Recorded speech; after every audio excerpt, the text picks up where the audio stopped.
Julio de 1937. Sobre los cielos de la costa oeste de Estados Unidos se divisa un extraño aparato extranjero. Por primera vez, un avión ha penetrado en el espacio aéreo norteamericano volando sin escalas desde la Rusia comunista. Esta es la historia de cómo los diseñadores soviéticos de la Segunda Guerra Mundial trabajaron en secreto para crear unos aviones que estaban muy por delante de los fabricados en el resto del mundo. Submarinos y tanques voladores, cazas estatorreactores y aviones invisibles. Trabajaron como esclavos en campos de concentración, soportando la tortura del dictador que gobernaba Rusia, Iósif Stalin. Bajo amenaza de muerte y a pesar del miedo, los ingenieros soviéticos dieron lo mejor de sí y diseñaron aviones revolucionarios que cambiarían la historia de la aviación.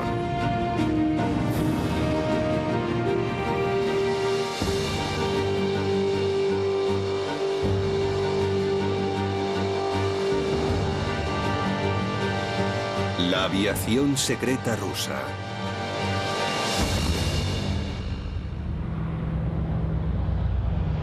En 1937, un avión soviético voló sin escalas desde Moscú por encima del Polo Norte hasta Pearson Field, en el estado de Washington. Recorrió una distancia de más de 11.000 kilómetros. El piloto era Valery Chkalov. Su vuelo cogió por sorpresa a los norteamericanos. Nadie sabía que un avión se dirigía hacia la costa. Aquel vuelo significó la culminación de años de trabajo diseñando aviones secretos bajo la supervisión del despiadado dictador Iósif Stalin. Durante la década de los 30, Stalin temía que la madre patria rusa fuera asediada por sus enemigos capitalistas y decidió transformar Rusia en una gran potencia militar e industrial. En particular, estaba interesado en las nuevas tecnologías como la aviación. Stalin empleó buena parte del tesoro nacional en el desarrollo de la aviación. Fomentó la construcción de aviones y talleres de diseño, así como la experimentación con nuevos prototipos. Durante esta época se construyeron grandes aviones, particularmente bombarderos, que convirtieron a la Unión Soviética en una gran potencia aeronáutica. Chkalov se hizo famoso en Estados Unidos. Conoció a Shirley Temple y al general George C. Marshall, que luego dirigiría las fuerzas norteamericanas en la Segunda Guerra Mundial. Pero preocupado, no todo eran halagos. El presidente Roosevelt le preguntó a Marshall que cómo podían los soviéticos haber desarrollado un avión capaz de atacar las ciudades norteamericanas. El vuelo por sorpresa tendría consecuencias trascendentales para la aviación estadounidense. El vuelo de los soviéticos cambiaría la historia militar norteamericana. El Congreso estaba a punto de cancelar el programa del B-17 Flying Fortress, pero cuando vieron lo que los rusos podían hacer en el campo de los bombarderos, se dieron cuenta de que Estados Unidos debía disponer de los B-17. El avión ruso que penetró en el cielo americano se llamaba Ant-25. Tenía una envergadura de más de 34 metros, superior a la del avión espía U-2 de la época de la Guerra Fría, y podía permanecer en el aire durante más de 2 días sin repostar. El secreto estaba en sus largas alas, que además de reducir al máximo el consumo, transportaban combustible. El combustible representaba 1/3 del peso del avión al despegar. El diseñador de tan revolucionario aparato fue Andrei Tupolev. Andrei Tupolev era un personaje interesante. Durante los años 20 destacó como el principal diseñador de aviones de la Unión Soviética. Sin embargo, Tupolev dio inicio a su carrera diseñando un vehículo de una clase muy diferente. Inventó el primer aerodeslizador, un aparato increíblemente práctico para el clima ruso. En años posteriores utilizaría aerodeslizadores para probar los motores de los aviones. Bajo el liderazgo de Tupolev, un grupo de brillantes ingenieros aeronáuticos comenzó a trabajar.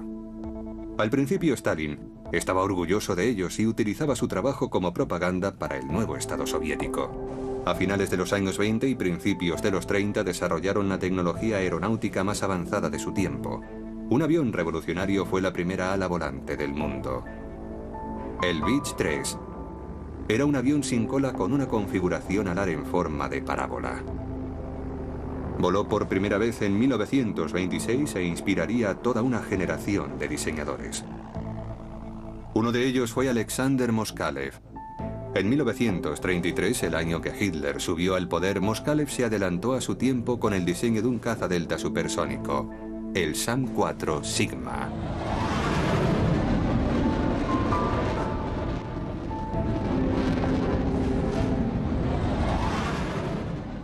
Alexander Moskalev fue un diseñador aeronáutico poco conocido durante los años 30. Una de las cosas que hizo, por razones más bien prácticas, fue un diseño en ala delta, que fue algo revolucionario en aquella época.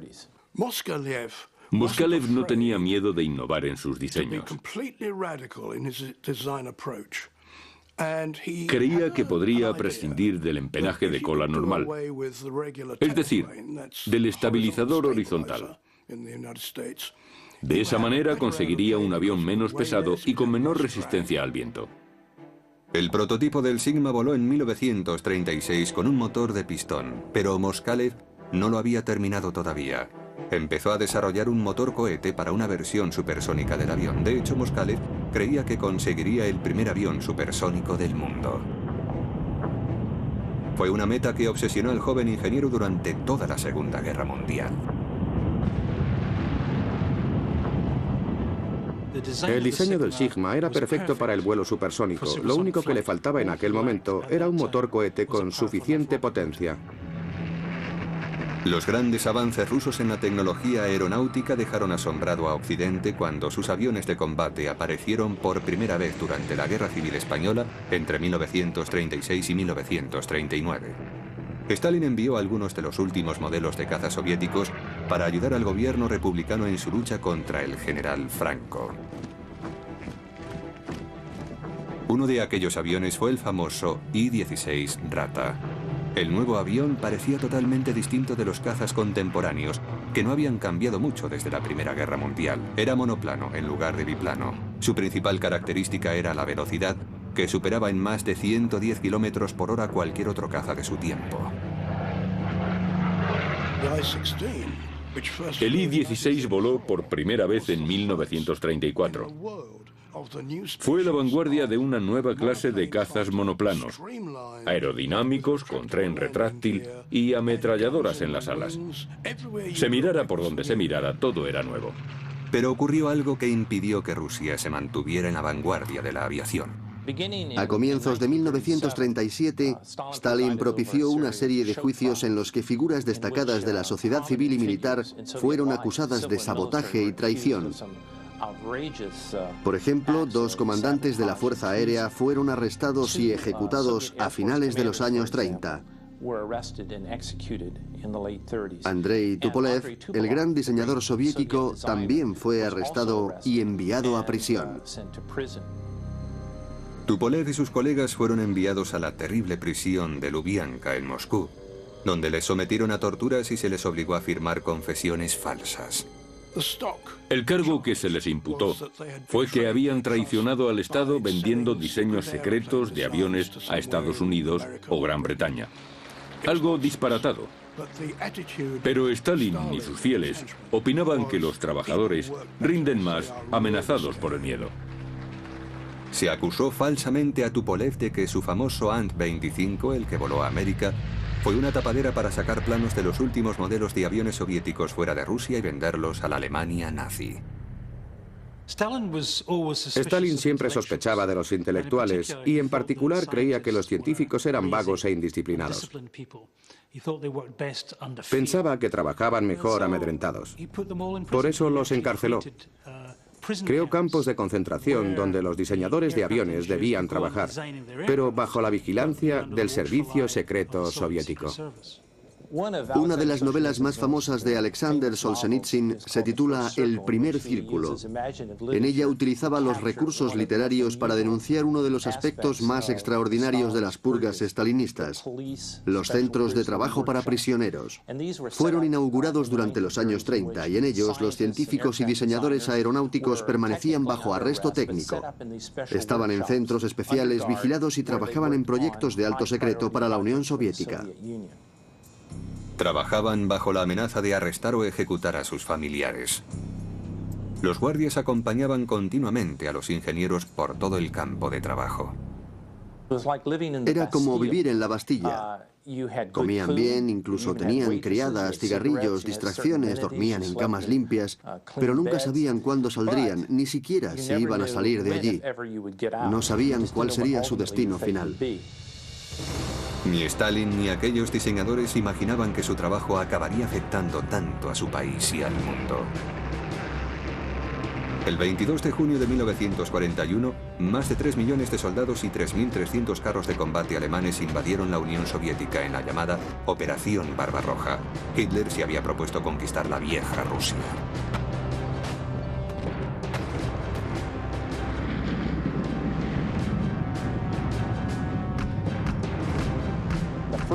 El primer objetivo de la Operación Barbarroja fue la aviación. En la mañana del 22 de junio, la Luftwaffe atacó las bases fronterizas de la Unión Soviética y un gran número de aviones fueron destruidos en tierra. La mayor fuerza aérea del mundo fue barrida en un solo día. Lo que quedó de la aviación roja no representaba ya ningún peligro para los modernos aviones de la Luftwaffe. Un mes después del inicio de la Operación Barbarroja, Andrei Tupolev y otros diseñadores de aviones soviéticos fueron liberados repentinamente. En los siguientes años crearon tantos y tan efectivos aviones que consiguieron que Rusia pudiera enfrentarse con éxito a la aviación enemiga.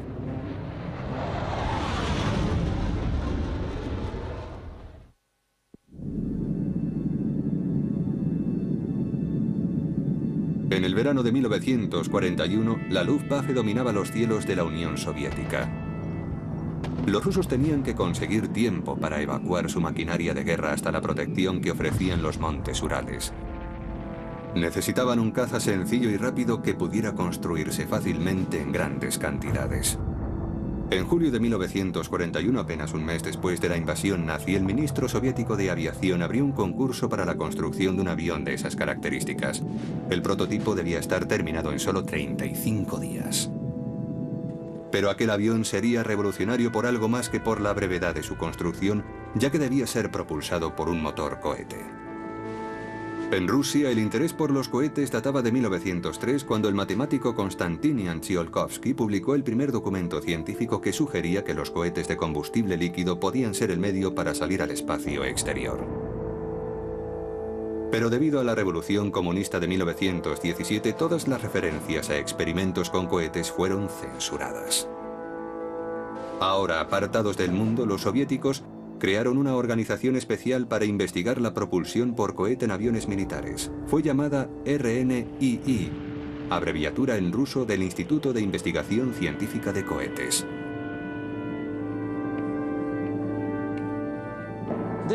El instituto fue fundado en 1933 y reflejaba el antiguo y permanente interés que los rusos tenían en los viajes espaciales y en los cohetes.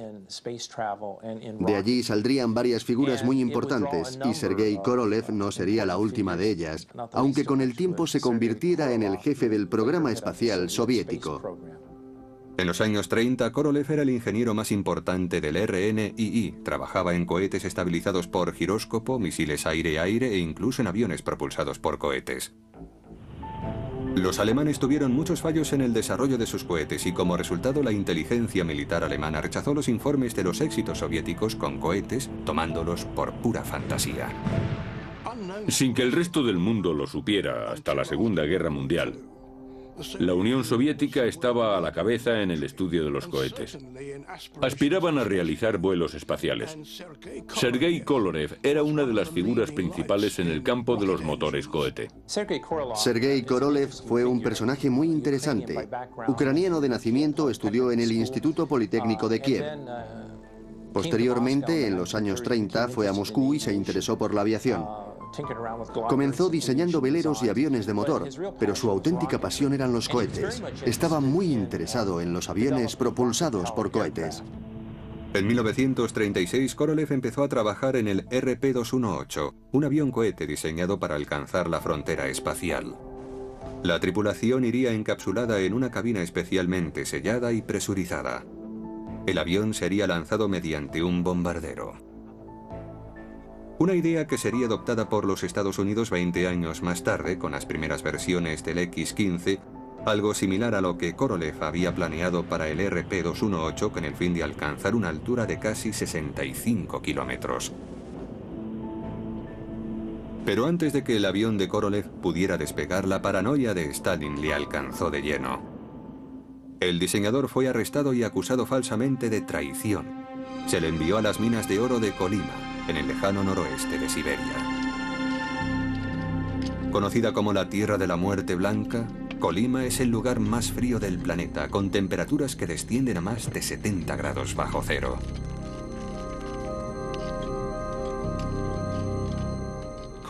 Korolev fue rescatado gracias a la intervención de Tupolev.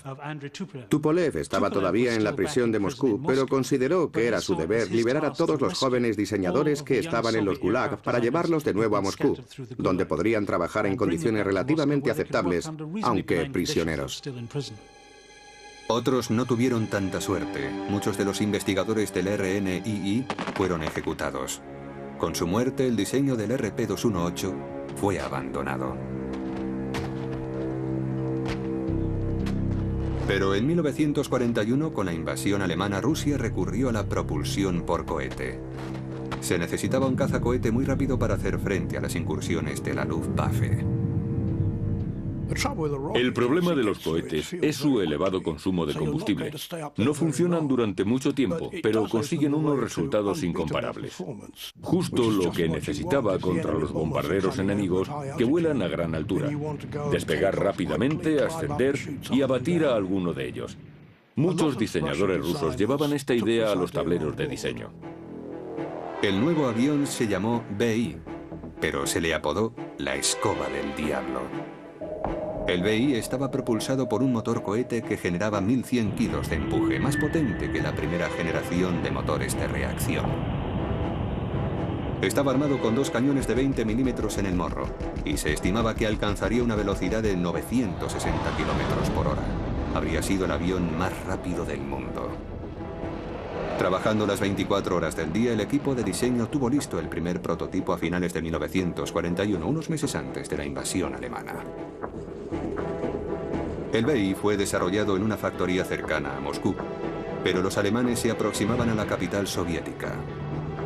El trabajo en el BI fue interrumpido en un desesperado intento por resguardar al avión y a quienes trabajaban en él en Sverdlovsk, a 1400 kilómetros al este de Moscú. La interrupción hizo que el primer interceptor BI volara por primera vez el 15 de mayo de 1942. El piloto de prueba sería el experto Grigori Bakhchivandzhi. La escoba del diablo alcanzó los 800 kilómetros por hora. El primer avión cohete de combate del mundo había volado.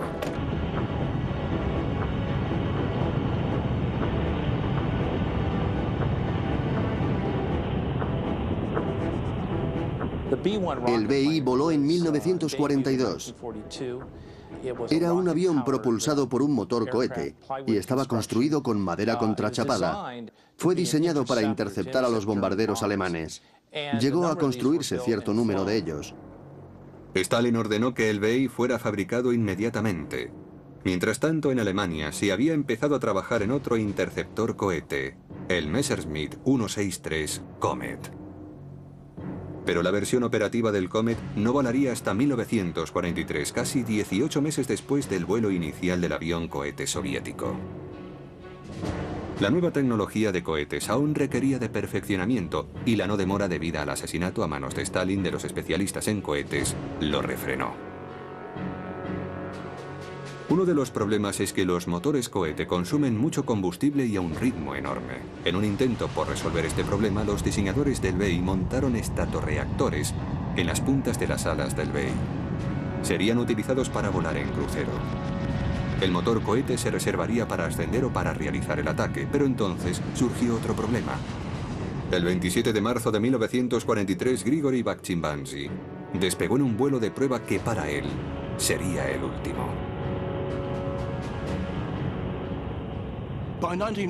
En 1943 se construyeron 7 prototipos del BI-1. Volaron extraordinariamente bien y alcanzaron altas velocidades. Un hecho a destacar es que ascendían unas 2 veces más rápido que cualquier otro avión de caza. Desgraciadamente, a finales de 1943, cuando el piloto de pruebas Banky Banchi daba una pasada rápida a muy baja altura, entró en un picado a unos 800 kilómetros por hora y el avión empezó a vibrar longitudinalmente, dando saltos arriba y abajo. El piloto no tuvo oportunidad de salvarse. Los rusos se habían encontrado con uno de los grandes problemas del vuelo supersónico o próximo a la velocidad del sonido. Cuando un avión se acerca a la barrera del sonido, el aire que está delante parece volverse más denso, y eso puede originar problemas de control y hacer que el avión entre en picado. Incapaces de resolver los problemas, el trabajo en el BEI fue interrumpido. Los 50 aviones que estaban en construcción fueron desmantelados. El destino de la escoba del diablo quedó frustrado. Pero los diseñadores soviéticos estaban fascinados con los cohetes. En la actualidad, gran parte de los interceptores de la Fuerza Aérea Rusa utilizan cohetes como aceleradores. Y en 1943 el mayor experto ruso, Sergei Korolev, desarrolló un nuevo motor cohete de combustible líquido que fue probado en una versión especial del bombardero P-2. Estos avances permitieron a Alexander Moskalev reiniciar sus trabajos en un caza supersónico de ala delta. A veces a los ingenieros rusos les concedían cierta iniciativa. 3 de ellos diseñaron aviones de los llamados Strahler, flecha, con un avanzado diseño de ala en delta triangular. Uno de ellos fue el caza cohete diseñado por Moskalev. Habría batido récord, porque podría haber sobrepasado la velocidad del sonido debido a su potente motor cohete. El último proyecto de Moskalev sería propulsado por 2 motores cohete de combustible líquido, cada uno de 2000 kilos de empuje. Los cazas rusos eran generalmente más pequeños que los británicos y norteamericanos, similares en tamaño a los alemanes, pero solían llevar mayores motores. Con frecuencia eran más rápidos, y aunque no llevaban mucho armamento, este era el mejor del mundo. Sus cañones de gran calibre disparaban muy deprisa, y la velocidad de salida del proyectil era muy alta. Con un único disparo, generalmente conseguían el derribo. En 1944 la Fuerza Aérea Roja había pasado a la ofensiva. Los bombarderos alemanes ya no podían amenazar Moscú. Stalin decidió que los Strahler ya no eran necesarios y el equipo de diseño de Moskalev fue disuelto por la policía secreta. El cazacohete supersónico fue abandonado y Moskalev tuvo suerte de escapar con vida. Sin embargo, a pesar del constante peligro de ser arrestados por sus ideas innovadoras, los diseñadores aeronáuticos soviéticos continuaron proponiendo soluciones heterodoxas a los problemas. Incluso hoy en día, sus ideas resultan sorprendentes.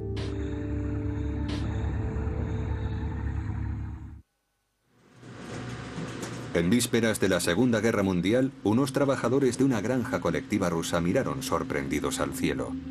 Creían haber oído el ruido de un avión acercándose, pero no vieron nada. Por encima de ellos volaba el primer proyecto de avión stealth o avión furtivo. Los diseñadores soviéticos siempre han estado interesados en aviones futuristas. De hecho, durante los años 30, realizaron un curioso experimento para conseguir un avión invisible. Fue en los años anteriores a la aparición del radar. Los aviones de entonces eran un blanco muy visible, volaban con la suficiente lentitud como para ser vistos con facilidad mediante unos gemelos y demasiado bajo para escapar de la artillería antiaérea. Un diseñador soviético tenía la solución. Quitó el revestimiento de madera de un avión militar y lo sustituyó con plástico transparente. Era un monomotor de 4 plazas de ala alta, un avión muy corriente. Le quitó el revestimiento de la estructura que pudo y lo cambió por otro transparente que consiguió en Francia. El material se llamaba Rodoid y era muy parecido al celofán. El avión era ahora transparente. Por supuesto, el motor y la tripulación seguían viéndose, pero con la altura resultaban difíciles de divisar. Solo existía un problema. El problema era que el plástico que utilizó reaccionaba con la luz del sol y unas semanas después dejaba de ser transparente y el avión volvía a ser visible. El avión furtivo propiamente dicho no aparecería hasta 50 años más tarde. Otro problema que trataron de resolver los ingenieros soviéticos era el de las fuerzas aerotransportadas. El Ejército Rojo fue el primero en crear una fuerza de paracaidistas, pero los paracaidistas llevan un armamento ligero y se encontraban indefensos ante los carros de combate enemigos. Hubo intentos tempranos de transportar carros y artillería ligera a la zona de combate. Irían colgados debajo de la panza de los grandes bombarderos, pero los aviones no podían transportar armamento pesado. Otro brillante ingeniero soviético, Oleg Antonov, propuso una solución radical para el problema. Oleg Antonov fue uno de los ingenieros aeronáuticos más eminentes de la Unión Soviética. De joven se interesó por los veleros. Más adelante dirigió el diseño de una gran serie de aviones de transporte, aviones pesados. Quizás su proyecto más revolucionario fue el llamado tanque volante. Literalmente le puso alas a un tanque para convertirlo en una máquina voladora. El extraño aparato se denominó KT, abreviación en ruso de tanque con alas. Un carro T-60 pasó a convertirse en el fuselaje del ingenio y las orugas hicieron el papel de tren de aterrizaje. Se le adosaron unas alas de biplano hechas de madera y lona, unidas a un par de vigas que sujetaban la cola para darle estabilidad. El conjunto debía ser remolcado hasta el blanco por un bombardero pesado. La velocidad de remolque sería de 160 km por hora. El tanque volador sería soltado sobre el objetivo y planearía hasta aterrizar cerca del campo de batalla. Las alas se desprenderían en cuanto el carro llegara a tierra. De esta manera podía entrar en combate inmediatamente. Solo se construyó un KT y fue probado a principios de 1942. El piloto era uno de los más polifacéticos y experimentados que jamás haya existido, Sergei Anokin. El aparato despegó y cuando estaba a unos 2000 metros de altura, Anokin soltó el cable del remolque y dirigió el invento hacia la pista. Según parece, el aterrizaje fue más bien accidentado, aunque se supone que cualquier aterrizaje del que se pueda salir andando es un buen aterrizaje. Sería el único vuelo del tanque volante. El problema no era remolcar un tanque. El problema consistía en que no había motores lo suficientemente potentes para que un avión remolcara un carro de combate a grandes distancias. Los carros de combate rusos tuvieron que llegar a Berlín por tierra. Pero además de los tanques volantes, las ideas de los soviéticos sobre el uso de los aviones en la guerra naval produjeron otro invento sorprendente. Los antiguos submarinos eran muy lentos y vulnerables cuando navegaban en superficie para recargar las baterías. Por otra parte, los aviones volaban alto y rápido, pero no eran invisibles como los submarinos sumergidos.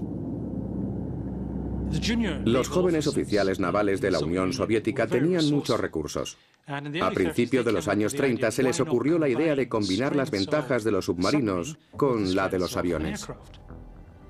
En julio de 1936, el Comité Científico Militar de la Unión Soviética encargó que se hiciera un detallado estudio sobre un submarino volante. Fue llamado LPL, abreviación en ruso de avión submarino volante. Para el vuelo, el LPL estaría equipado con 3 motores de émbolo convencionales. Llevaría 3 tripulantes y volaría a 240 km por hora con un radio de acción de 800 km. Cuando el avión amerizara, unos paneles sellarían los motores de vuelo. El avión estaría revestido con una pintura resistente a la corrosión y llevaría 2 torpedos de 457 milímetros bajo el fuselaje. Sumergido, navegaría a 3 nudos. La idea era que el submarino penetrara en un puerto bien defendido, sobrevolando las minas y las redes antisubmarino. Luego se sumergiría y atacaría a los acorazados y portaaviones anclados en el puerto. Pero las dificultades técnicas resultaron ser demasiado importantes para los rusos y el avión submarino nunca fue construido. La idea de un submarino volante suena disparatada, pero durante la Guerra Fría, en los años 50, la Marina de los Estados Unidos también encargó el estudio de un submarino volante. Se le pidió a la división Convair de la General Dynamics de San Diego que presentara unos planos de un avión de esas características propulsado por un reactor. El avión se sumergiría inundando las alas, la cola y los compartimentos del fuselaje. Navegaría a 8 km por hora bajo la superficie, propulsado por baterías. El submarino volante nunca pasó de la fase de diseño debido a que era un proyecto de una ingeniería muy complicada. Pero una nueva tecnología revolucionaría la aviación en la Segunda Guerra Mundial: el avión de reacción.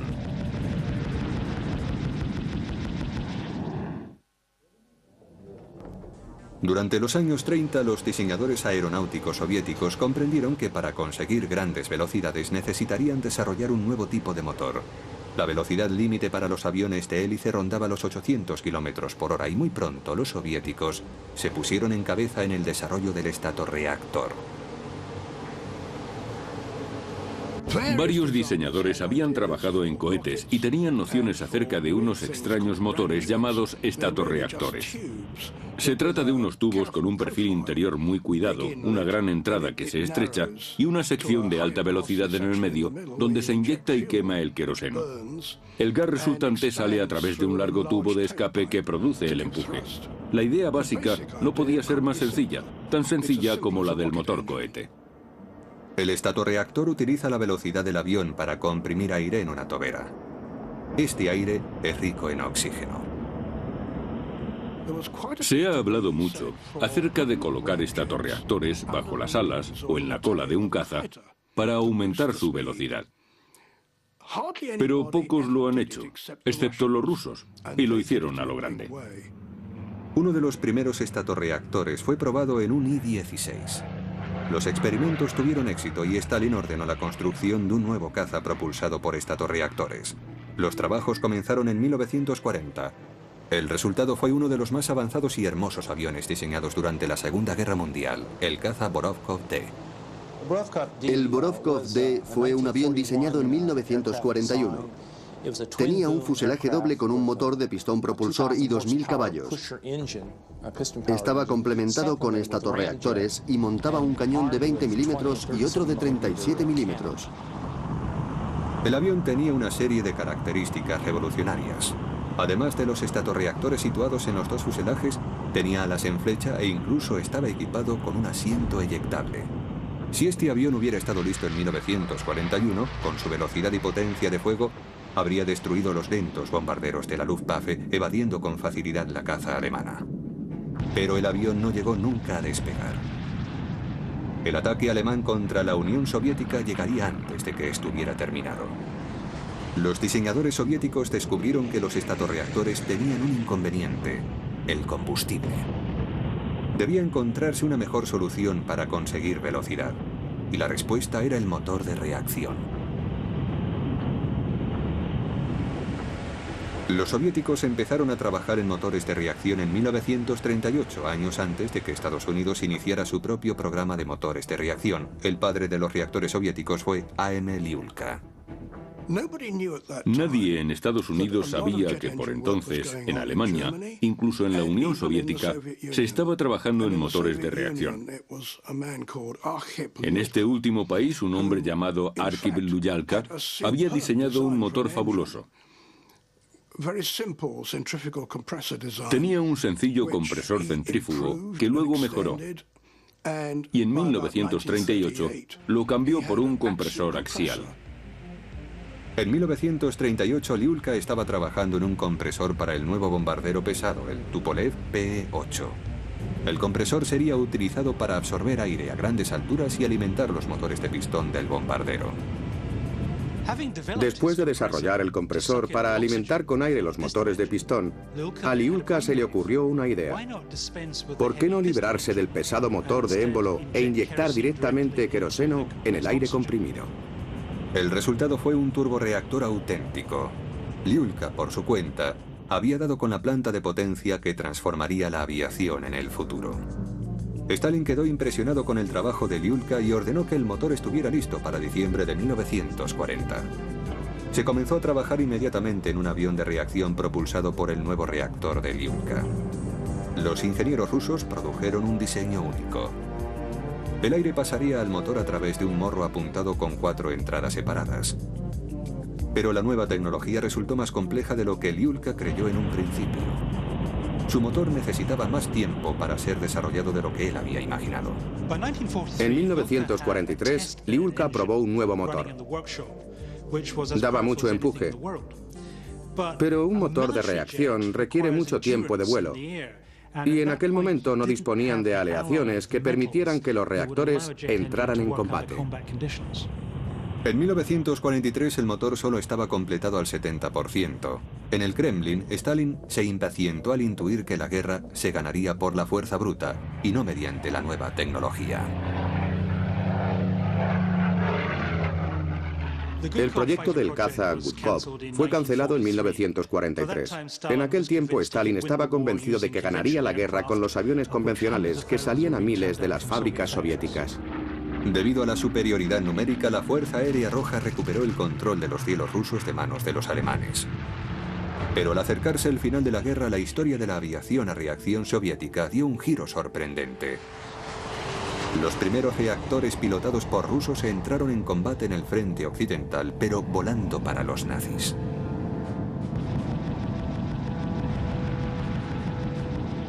Los primeros rusos que volaron en reactores de combate lo hicieron para el bando nazi.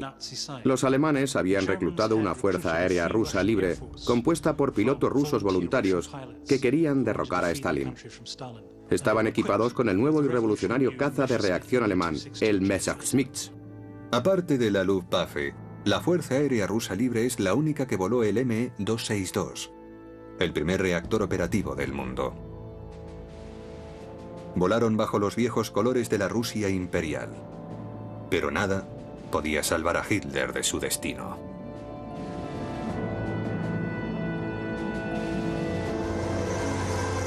A principios de 1945 el Ejército Rojo invadió por primera vez territorio alemán, mientras los bombarderos pesados de Tupolev asolaban Berlín. Pero Stalin tenía un objetivo que le llevaría a purgar de nuevo a los diseñadores de aviones soviéticos. Corea, 1950. Los cazas norteamericanos de esta guerra eran los Lockheed F-80 Shooting Star de tiempos de la Segunda Guerra Mundial. Los norteamericanos confiaban en limpiar los cielos de aviones comunistas, pero se encontraron sobrepasados por un nuevo caza ruso más rápido y ágil, el extraordinario MiG-15.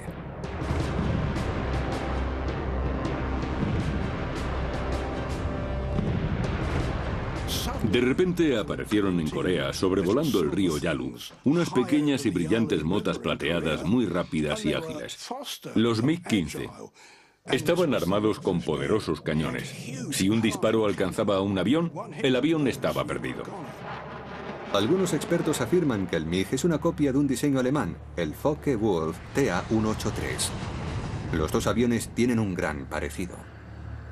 Los expertos occidentales no podían creer que los ingenieros aeronáuticos rusos fueran lo suficientemente buenos para construir un caza de reacción, por eso supieron que el diseño debía de provenir de los ingenieros alemanes capturados al final de la guerra. Pero la verdad se impuso. El MiG-15 no era una copia del TA-183. El ingeniero que diseñó el avión alemán, Hans Multop, fue capturado por los británicos y llevado en secreto a Inglaterra. Entonces, ¿quién diseñó el fantástico MiG-15? El MiG-15 no tenía nada que ver con los ingenieros alemanes. Fue el trabajo de dos brillantes y jóvenes diseñadores soviéticos, Artem Mikoyan y Mikhail Gurevich, que trataban de conseguir el favor de Stalin con nuevas ideas. En diciembre de 1939, Mikoyan y Gurevich formaron su propia compañía. Se llamó MiG, las iniciales de su nombre. Su primer avión fue el sorprendente MiG-1, un avión de caza muy rápido. Pero pronto le siguieron diseños más atrevidos. A finales de la guerra construyeron una versión del cazacohete alemán Comet, utilizando planos alemanes requisados. Cuando la guerra acabó, construyeron un avión muy extraño, hasta entonces altísimo secreto, el MiG-8.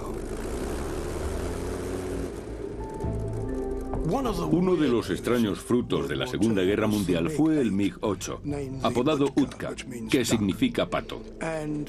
Era un avión muy ligero.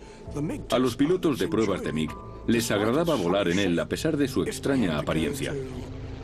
Cuando tenían que desplazarse a cualquier lugar, utilizaban un Utka. El MiG-8 fue diseñado como avión de entrenamiento sencillo, pero fue un recurso para engañar a Stalin. Si nos fijamos en el diseño, vemos que tiene alas en flecha, justo lo que se necesita para el vuelo supersónico. En otras palabras, era un banco de prueba supersónico. Utilizando lo aprendido con el MiG-8, el MiG-15 voló en diciembre de 1947, apenas 2 años después del fin de la Segunda Guerra Mundial. Yo conocía muy bien el Spitfire, pero entre 1947 y 48 me senté en la cabina de un caza ruso y me dije, vaya, es como un Rolls Royce. Era justo lo contrario de lo que esperaba. Estaba muy bien construida y equipada. Siempre habíamos creído lo contrario. En los momentos de mayor tensión de la Guerra Fría, la Unión Soviética se enfrentó a una nueva generación de reactores occidentales, y Stalin estaba convencido de que sus propios ingenieros le traicionaban. Las purgas y las ejecuciones empezaron otra vez. De nuevo, los diseñadores como Andrei Tupolev temieron que la policía secreta llamara a su puerta. El 5 de marzo de 1953, Stalin murió. Y los ingenieros aeronáuticos rusos pudieron realizar su trabajo libremente después de décadas de intimidación.